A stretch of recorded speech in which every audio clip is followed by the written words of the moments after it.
Hi there, I'm Jay Lavelle and this is Joe Janet, and welcome to our YouTube channel. Hello. Today we're going to be discussing the marriage between Bewitched and Idoj Bew and Jeannie. America's, I don't know. They were the dream girls at the time. They were what carried everybody through their Friday nights, Saturdays, and when it went into reruns, people just, you had a choice. You watch Westerns or you got ready, and when Bewitched came on, and I Dream of Jeannie, you had your little ideas in your head. I wish it was me. Yeah. You know, and you got to see some really strong women and some amazing roles, and the way they dealt with modern life. Yeah. Like I said, Bewitched ran from 1964 to 72. Yeah. And Idoj Bew and Jeannie from 65 to 70. Now, talking about the different characters, okay? You had Elizabeth Montgomery, yeah, and Barbara Eden. Poster girls. When it first came out, everybody was excited to see them. They sat there and they decided that they would make these shows, and they revolved just around them. The men were the comedy of the show. They were trying to control how everything went, but they never helped. Oh, yeah. Yeah. Jeannie was inspired in part by Bewitched and in part by the movie The Brass Bottle with Tony Randall and Barbara Eden. Yeah, and you know, when you start looking at the show itself, you I Dream of Jeannie, you had Jeannie in the Bottle, you had the astronaut that found her. Yeah, Larry Hagman. Yeah, and Tony Nelson. Tony Nelson. Larry Hagman was his sidekick. Yeah, and you turned around. Actually, Larry was it? The sidekick was not Tony. Larry Hagman was the actor's name. Right. The sidekick you're talking played by Bill Daly. Okay. Yep. That was Roger Healy. Roger Healy.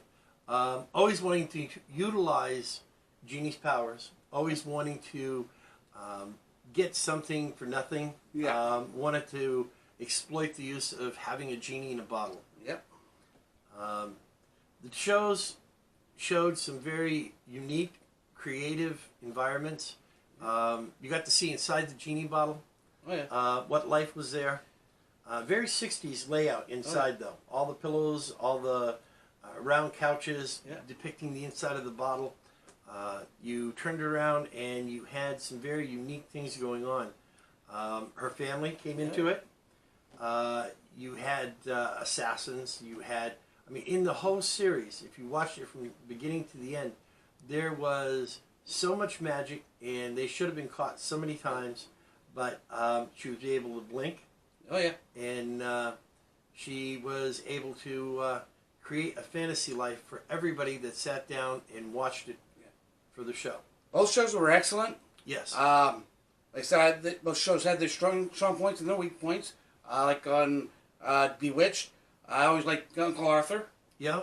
Played by Paul Lynde. Yeah. And Esmeralda. Yeah. Yeah. And you had some very unique characters that came out. Paul Lynde, I'm sorry, when he came in and he started playing his character, you had to laugh. At the time, you know, we look back and we can say, you know, we're children. It was a fantasy. A wife that could sit there and blink, again, in her fashion, wiggle her nose, and magic would occur. Now, the show was really good. They also interacted with the birth of Tabitha. And once you had a child mixed in with everything, and she brought things to life like the cat. Oh, yeah.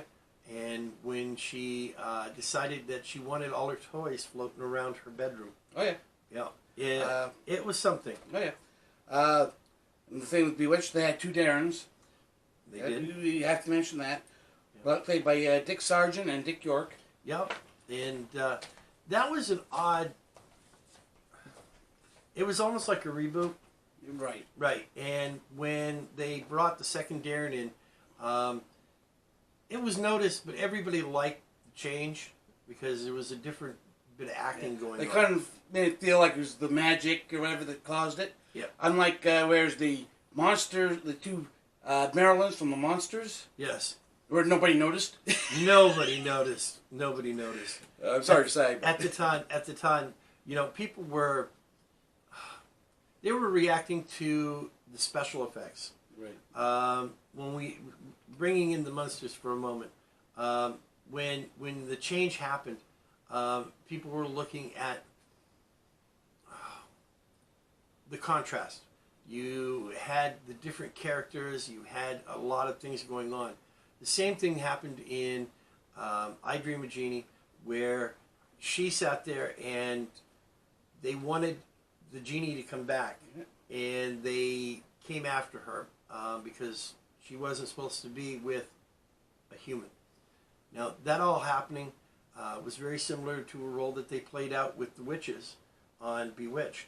Yep. Now, one of the things that I want to mention, and you know, Elizabeth Montgomery, not only did she have the starring role in Bewitched, but she was also in Butch Cassidy and the Sundance Kid. Yep. And she played a very pivotal role in that, and it was very serious. You have to give props to somebody that can hold the character together on a sitcom and then turn around and do a very serious role. Yeah. And nowadays, you see somebody that hits a certain role, and that's all they're pegged for. It doesn't matter if it's comedy. It doesn't matter if it's something serious. But they'll always be that type of person. I thought she was in the was the wife or girlfriend or something like that of Butch Cassidy or whatever. In the not in the Butch Cassidy movie. This is one without the Butch Cassidys. Yeah, they did do a remake, and they did have that in there. But I believe she was in the movie when they showed them at the ranch before they took off to Mexico and got shot. She wasn't the girlfriend at that time. I don't know. I don't think she was. For some reason, I remember her with the Butch Cassidy There was story. right. She was one with the. They did a separate one where she was in it. Yeah. But that was without Butch Cassidy. She's like the Sundance Woman or something like that. That's what it was called. Okay. But I mean, you know, you look at the seriousness of a role, and you got to remember back when we saw a lot of these shows, we were children. Yep. And to be able to go back and visit them again, get yourself, you know, Roku, type in Bewitched, and it'll show you free places that you can watch these shows. Or even I Dream of Jeannie. You can find they're out there. Yeah. And it's a great, great series. Both of them are. Now, the merits between the two, you had a very strong woman in Bewitched. She controlled the family, allowing her husband to make decisions, but she set the pace on how things happen. Now, when it came to I Dream of Jeannie, she was always attempting to please the man that she was with, which was more of a subservient role because she was a genie. Right.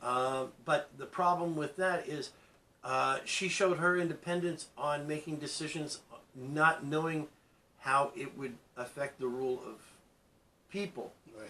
Because humans didn't have those powers. Right. Yeah.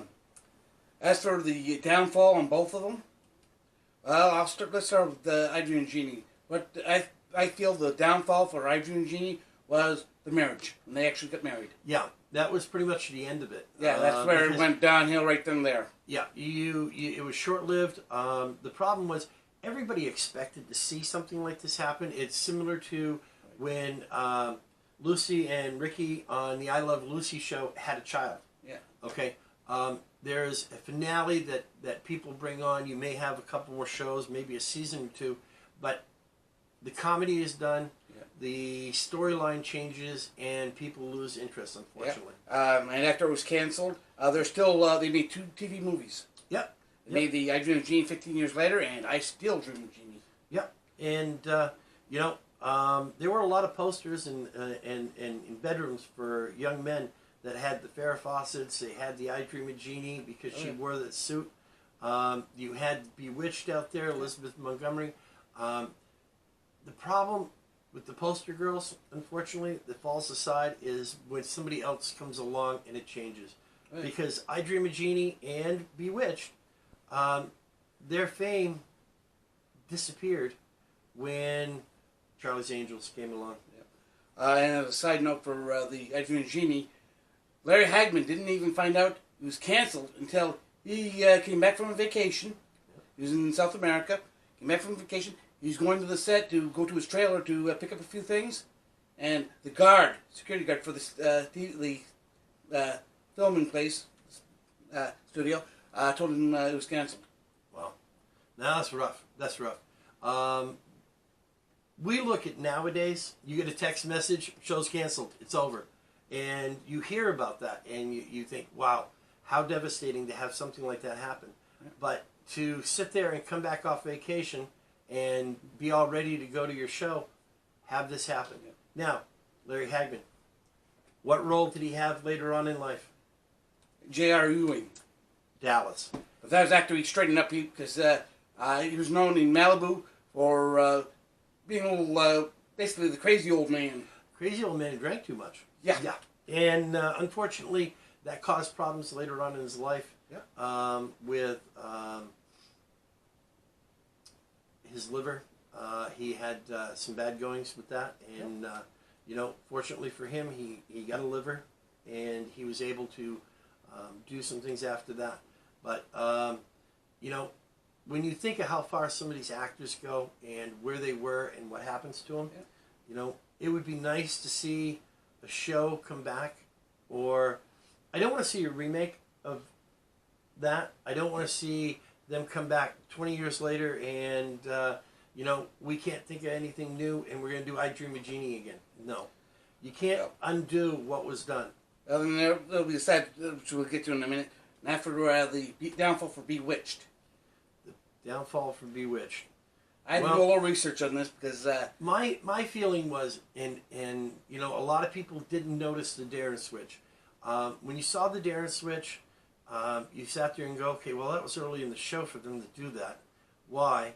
And then later on in life, when they started changing her role, when they started making her more subservient to Darren and expectations of things, and there were a lot of arguments that you saw actually come out on the show.